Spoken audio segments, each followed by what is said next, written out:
프로TV 시청자 여러분 안녕하십니까. 서영욱입니다. 안녕하세요. 유청입니다. 올 시즌, 그러니까 2019-2020 시즌 프리미어리그 시즌 프리뷰 빅6 팀 중심으로 진행을 하고 있는데요. 이른바 저희가 육각형 프리뷰라고 제목을 정해서 하고 있습니다. 오늘 첼시 편인데 첼시 전망 어떻습니까? 저 아주 잘할 수도 있고 아주 못할 네. 수도 있고 보는데 일단 에이스가 나갔는데 영입을 못했고 네. 감독도 새로 왔기 때문에 다만 뭐 램파드는 최고의 선수였잖아요. 네. 그런 거 보면 정말 잘할 수도 있고 정말 못할 수도 있다. 네, 그러니까 별수가 좀 제법 많은 그런 네, 올 시즌이 되겠습니다. 지난 시즌도 썩 그렇게 뭐 훌륭하진 않았었기 때문에 좀 더 그 보강이 필요한데 결정적으로 올 시즌 첼시를 앞두고 우리가 얘기할 수밖에 없는 것은 영입 금지 조항, 네. 금지 징계죠. 피파에 의해서 유소년 영입 과정에서 그간에 저질렀던 여러 어떤 그 위반 사항들이 문제가 되면서 1년 동안, 그러니까 7월 1일부터니까 이번 여름 이적 시장 그리고 다가오는 겨울 이적 시장 이 두 시즌 동안에 선수 영입을 못하게 됐습니다. 맞습니다. 네, 그러면서 좀 저희가 조금 이후에 말씀을 드리겠습니다만 이적 시장이 굉장히 한산했고요. 지난 5시즌 동안의 첼시 순위를 보시면은 아시겠습니다만 좀 들쭉날쭉합니다. 그래서 제가 네. 저는 오히려 못할 가능성이 크다고 보는데 지금 이제 뭔가 네. 주기상으로 이제 퐁당에서 퐁당에 가진 가까운 순위입니다. 퐁당퐁당에서 퐁이 이거고 당이 이거. 네, 저는 원래 뜻이 그래요? 아니요, 모르겠는데 저는 그렇게 느껴져요. 네. 최근 5시즌의 순위를 보면 최근 5시즌 동안에 평균 순위가 4위입니다. 네. 그러니까 어떻게 보면 탑4에 들 수 있는 어떤 그런 지난 5시즌 동안의 성적이라 볼 수 있습니다만 그건 이제 수치적인 거고 지금 뭐 상위권 경쟁이 굉장히 치열하기 때문에 올 시즌 탑4 진입을 목표로 해야 되는 첼시인데 뭐 그렇게 쉬워 보이지만은 않습니다. 네. 지난 시즌 3위 성적을 유지할 수 있을지가 좀 관건이고요.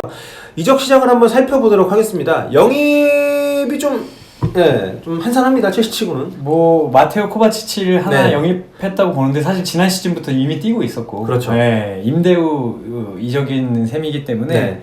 사실 하나도 영입을 못했어요. 다만 임대를 갔다가 돌아온 선수들이 조금 있기 때문에 네. 그런 선수들을 중용할 것이다라는 얘기가 좀 나오고 있습니다. 그래가지고 그런지 돈 좀 많이 줬어요. 저는 네. 코바치치가 4천만 파운드짜리는 아니라고 생각하는데. 저도 사실 기록보다 깜짝 놀랐어요. 아니 영입 금지당했는데 왜 코바치치 뛰다가 네. 그래가지고 이 선수가 첼시에서도 그렇게 중요한 역할을 하지 않았었기 때문에 물론 재능이 많은 선수지만 어쨌든 4천만 파운드를 주고 이 선수를 데리고 온 게 오피셜하게는 유일한 영입이고요. 하지만 1월 달에 일찌감치 사는 선수가 있습니다. 네. 그 풀리시치 미국 예. 대표. 이 선수가 도르트문트에서 뛰고 있는데 1월 달에 영입을 하고 곧바로 재임대 형식으로 시즌을 마치고 이제 이번에 합류를 했기 때문에 이 선수가 실질적으로는 영입이지만 서류상으로는 임대 복귀인 그런 케이스입니다. 사실 뭐 메이슨 선수나 뭐 아브라함 네. 선수도 있고 뭐 바추아이도 있고 그리고 뭐 커트 주마도 있고. 있고 이 선수들이 다 괜찮은 선수들이군요. 젊고 그렇죠. 능력 있는 선수들인데 게다가 임대 가서도 굉장히 잘했고 영입은 아니지만 사실상 영입처럼 네. 내선수가 있긴 합니다. 그렇습니다. 그러니까 전력 보강 측면에서 보자면은 굉장히 그 든든한 보강인 셈인데 이게 뭐 이적이나 이런 걸 통해서 데리고 온 선수들이 아니기 때문에 하지만 어쨌든 간에 임대 복귀를 통해서 1군에서 뛸 수 있는 선수들이 되고 합류했다는 측면에서는 뭐 좀 성공적인 영입 효과를 낼 수 있는 그런 움직임입니다. 하지만 긍정적인 평가할 수 없는 것은 좀 이탈이 더 컸기 때문이죠. 이런 팀 같은 경우에는 다른 팀하고 비교를 하기보다는 말씀하신 대로 일단 아자르가 나갔잖아요. 그렇죠. 아자르가 거의 뭐 청년 가장이었기 때문에 네. 아자르를 비싸게 팔긴 팔았어요. 1억 유로에 딱 팔았는데 그보다는 못하더라도 그보다 살짝 모자란 좋은 선수를 데려와야 되는데 그 정도를 데려오지 못했다. 지금 상황으로는 풀리시치가 대체 영입이라고 이제 해야 되는 상황인데 아무래도 좀 뭐 아쉬움이 많이 있을 수밖에 없죠. 플리시치가 좋은 선수는 맞지만 아자르처럼 들어오자마자 뭐 5경기, 6경기 연속 공격 포인트를 낼 선수는 아니라고 보거든요. 그렇죠. 퍼질 가능성도 있지만 그 가능성이 좀 낮고 누굴 데리고 와도 아자르를 메우는 건 좀 불가능하긴 하지만 게다가 아자르 중심으로 사실 플레이를 했잖아요. 아자르가 네. 뭐 이타적인 플레이어기도 했지만 그런 거에 길들여져 있다가 갑자기 아자르가 빠지고 뭔가 중심을 잡아줄 선수가 없는 상황에서 신입 감독까지 있으니까 저는 뭔가 그 불안 요소가 상당히 큰 것 같아요. 네, 그렇습니다. 또 게리 케일이 이제 계약 만료가 되면서 팀을 떠났고 이제 펠리스로 갔죠. 그러니까 임대 복귀 선수들로 인해서 실질적인 전력 상승 효과는 있지만 이적 시장은 뭐 여러 가지 이유로 굉장히 좀 실패라기엔 좀 미안하고 완전 실패죠. 네, 아니 뭐 왜냐면 성과가 없었어요. 자신들이 그렇게 해서 결과를 받은 거기 때문에 그렇죠. 선수단의 실패가 아니라 구단의 실패는 맞습니다. 그렇죠. 어쨌든 징계도 스스로 자승자박이니까. 맞습니다. 자, 그래서 첼시의 이번 여름 이적 시장 점수 몇 점 주시겠습니까? 저는 2.5점 주겠습니다. 아니 2.5점은 너무 과한 거 아닌가요? 사실 저 1점 주려고 그랬어요. 물론 안 팔 수는 없었다고 봐요. 네, 경제적, 아자르. 네. 경기적인 측면에서 지금 팔지 않으면 내년에는 또 얼마 받을지 모르고 네. 아자르가 또 이미 마음이 떠났는데 성적이 어떻게 될지 모르지만 저는 그래도 안 팔았을 것 같아요. 어떻게든 설득을 왜냐면 해서라도- 지금 이런 스쿼드에 아자르까지 없으면 네. 어떻게 책임을 지려고 네. 팬들은 기다려주지 않잖아요. 그러니까 이적 시장을 좀 아쉽긴 하지만 저는 굉장히 인상적이었던 게 좀 소소한 어차피 안 쓸 선수들을 굉장히 잘 팔았더라고요. 이 타마스 칼라스 선수를 브리스톨 시티 때 800만 파운드에 팔았고 또 KC8모도 350만 파운드에 팔았고 올라 아이나를 토리노에 900만 파운드에 팔았고요. 빅토리아 앙반 선수를 FC 매치 500만 파운드. 그러니까 어차피 안 쓸 선수들을 굉장히 좀 많은 돈을 받으면서 팔았기 때문에 굉장히 그런 부분들은 이적 시장에서 약간 좀 전력 보강에는 아쉬움이 있지만 잘한 것이 아닌가. 부가적으로 뒷받침이 돼야 될 게 사리 감독을 내치고 램파드를 영입한 것도 이것도 이적 시장에서 좀 마이너스 요소다. 당연하죠. 예, 뭐 경력이나 뭐 첼시에서 그렇게 여러 가지 말들이 많았어도 어쨌든 안정적으로 시즌을 끝낸 게 사리 감독 아닙니까? 그렇죠. 79년생 감독이 갑자기 챔피언스 리그 나가는 팀을 맡는다. 네. 이거는 쉽지 않을 것 같아요. 일단 우리가 미래를 예측하는 데 있어서는 과거가 아주 뭐 거의 유일한 근거라고 볼 수 있기 때문에 사리 감독과는 경력적인 측면이나 아니면 실질적으로 뭐 우리가 그 평가하는 데 있어서 판단 자료를 봐도 그렇고요. 맞습니다. 좀 격차가 있기 때문에 어쨌든 저희는 이적 시장에서 첼시는 좀 망작이었다 이렇게 평가를 했습니다. 다음 수비 쪽으로 한번 넘어가 볼게요. 이제 골키퍼하고 이제 수비수. 저는 7.5점 정도. 측면 살짝 아쉽긴 하지만 골키퍼와 중앙 수비수만 보면 네. 첼시는 그래도 부자 축에 속한다. 어. 물론 뭐 맨체스터 시티나 네. 리버풀 정도는 아니지만 그래도 뭐 주마도 데리고 크리스텐센도 데리고 있고 뭐 다비드 루이즈에다가 네. 리디거까지 데리고 있으면 이 정도면 부자 아닌가. 그렇죠. 다비드 루이스가 물론 있기 때문에 다비드 루이스의 파트너를 누가 서느냐가 어떻게 보면 첼시 라인업 구성에 좀 키가 될 텐데 두루두루 다양한 재능을 가진 다양한 스타일의 선수들이 있기 때문에 뭐 센터백 쪽은 좀 네. 괜찮은 것 같고요. 근데 측면도 뭐 아스필리쿠에타 이쪽은 저는 뭐 괜찮다고 보고 근데 알론소 쪽이 약간 좀 그러니까 지금 에메르송이 많이 나오고 네. 있고 선발 맨체스터 유나이티드와의 개막전에도 네. 에메르송이 나올 것 같다는 얘기 들리는데 왼쪽이 살짝 애매하긴 해요. 네. 왜냐면 알론소가 사실 3백에서는 괜찮지만 4백일 때 살짝 아쉬운 면이 있었기 때문에 실수도 좀 있고 네. 네. 다만 그래도 에메르손이 부진하면 알론소 정도 나온다면 네. 이건 전 나쁜 건 아니라고 봐요. 네. 에메르송 빨미에리 네. 예, 이 친구가 어떻게 또 자리를 잡을지 모르겠습니다만 그러니까 지금 올 시즌 첼시는 모든 포지션에서 한두 선수가 좀 터져줘야만 탑4 진입을 좀 볼 수 있는 상황이 아닌가. 미드필드 쪽 한번 볼까요? 네, 저는 미드필더 일단 8점 정도 주고 싶습니다. 8점. 사실 첼시가 가장 좋은 포지션이 이곳이 아닌가. 근데 미드필더는 되게 차고 넘쳐요. TM의 바카요코, 네. 뭐 드링크워터 이 선수들이 거의 못 나올 것으로 예상될 정도로 네. 로스 바클리도 있고 조르지뉴도 이미 있고 뭐 칸테가 다치긴 했지만 칸테도 있고 뭐 코바치치도 있고 뭐 로프터스 치크, 마운트 미드필더진은 누구 못지않게 부자인 것 같아요. 게다가 지금 램파드 감독 스스로가 뭐 역대 최고의 미드필더 중에 한 명이기 때문에 이 미드필더진을 구성하고 또 어떻게 이 선수들에게 뭐 디렉션을 준다거나 이런 데 있어서는 우리가 신뢰를 할 수 있기 때문에 충분히 그런 믿음이 가능하다고 생각이 되고요.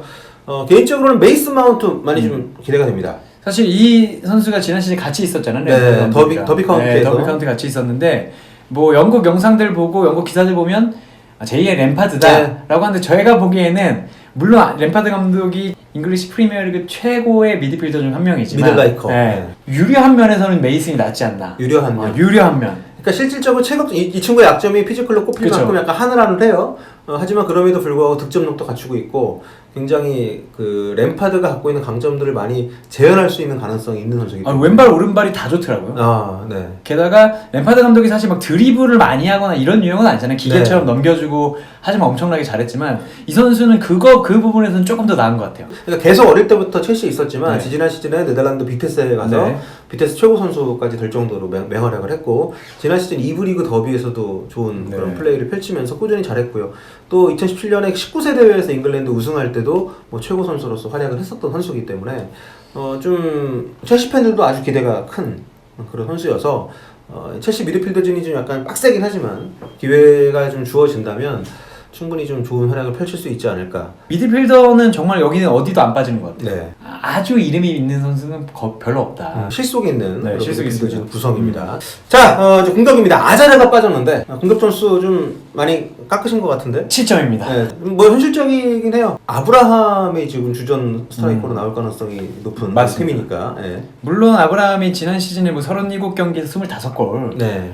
넣긴 했어요. 2부였죠. 네, 2부에서. 에스턴빌라에서. 하지만 뭐 2부라고 쉬운 건 아니지만 네. 프리미어리그 1부에서 뭐 챔피언스리그까지 가면서 이 압력을 견뎌낼 수 있을 것인가. 그렇죠. 키는 크더라고요. 191이고 뭐 이렇게 나이도 그렇게 한 건 아니에요. 네, 과거에 뭐 스완지에서도 네. 임대 생활하면서 좋은 네. 모습 보였었고. 주전 스트라이커로 맞는가라는 것은 좀 아쉽고. 근데 왜 지루보다 아브라함을 더 쓸까? 지루는 아마 김신욱을 보는 네. 감독들의 입장이 아닌가. 제한적이라고 생각을 하는 것 같아요. 저는 근데 지루가 그렇게 보진 않는데 네. 지루가 들어감으로 해서 선수들이 받는 디렉션이라고 해야 되나? 네. 말하지 않아도 받는 디렉션이 그 정도로 좀 보이기 때문에 저는 지루가 그 정도로 못한다고 생각하지 않지만 많은 감독들이 지루는 조금 서브로 빼놓더라고요. 그래서 지금 램파드 감독도 프리시즌이라게 보면 아브라함에 대한 신뢰가 굉장히 높기 때문에 네.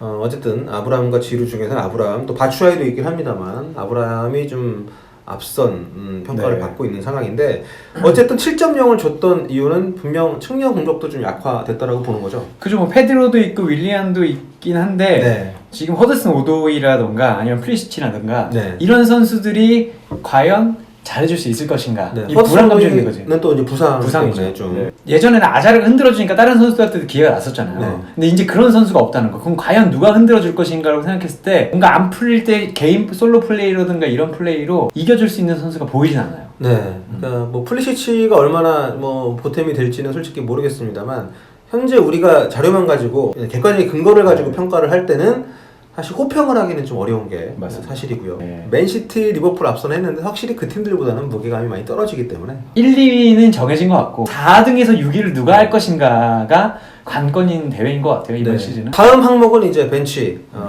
이제 선수층에 대한 얘기가 될 텐데 두터운 편이라고 봐야겠죠? 네, 전 벤치가 첼시에서 가장 좋은 팀이 네, 아닌가. 네. 왜냐면 고만고만한 선수들이 너무 많아서 네. 누가 나와도 나쁘지 않고 누가 들어가서 앉아 있어도 나쁘지 않은 그런 네. 상황이에요. 그런 거 봤을 때 주전하고 비주전의 격차가 상대적으로 좀 적다라고 볼 수도 있고. 정말 좋고 미드필더는 퐁당퐁당을 해서 매번 바꿔도 정말 이상하지 않은. 저는 캉테 정도는 압도적이라고 보는데. 아니 캉테는 압도적이지만 네. 캉테가 나오고 안 나오고에 따라서 크게 차이 있는 전력은 아닐 것이다. 네. 물론 이제 사리 감독 때보다는 캉테의 역할이 좀 커지겠지만 말을 좀 정정하면 캉테 빼고는 4명을 다 바꿔도 네. 예, 전혀 이상하지 않을 정도로 미드필더가 많기 때문에 공격수도 사실 지루하고 바추아이가 조금 뭐 희화화되는 면이 없지 않아 있지만 네. 이 선수들 갖추기 쉽지 않아요. 그렇죠. 그러니까 아브라함이 물론 기대대로 잘 하면 좋지만 그렇지 않다 하더라도 다양한 옵션이 또 벤치에 스트라이커들이 있다는 것은 굉장히 큰 강점인 것 같습니다. 높은 점수를 준 거죠. 8점이죠. 두께 뎁스에 있어서는 이제 8.0을 줬습니다. 자, 그렇다면 예상 포메이션으로 한번 넘어가 보도록 하겠습니다. 뭐 주전 경쟁이 좀 치열한 팀이라고 볼 수가 있는데 네. 그래도 저희가 이제 꼽은 거고요. 그러니까 좀 뭐 몇몇 포지션에 있어서는 변화가 있을 수 있습니다.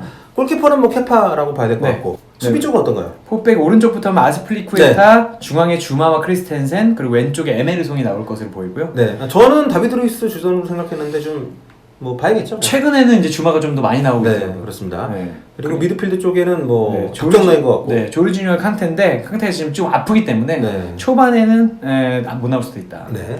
그리고 위에는 오도이와 마운트 그리고 플리시치 이 젊은 라인이 이 선을 지킬 것 같고요. 네. 중앙 공격수로는 아브라함이 나올 것 같습니다. 네. 미드필더하고 이 공격 쪽 같은 경우에는 좀 선수들의 기량차가 백지장 차이기 때문에 이 램파드 감독도 지금 신입 감독이니까 어쨌든 첼시에서는 시즌 초반을 거치는 과정에서 변화가 좀 있지 않을까 이렇게 예상이 됩니다.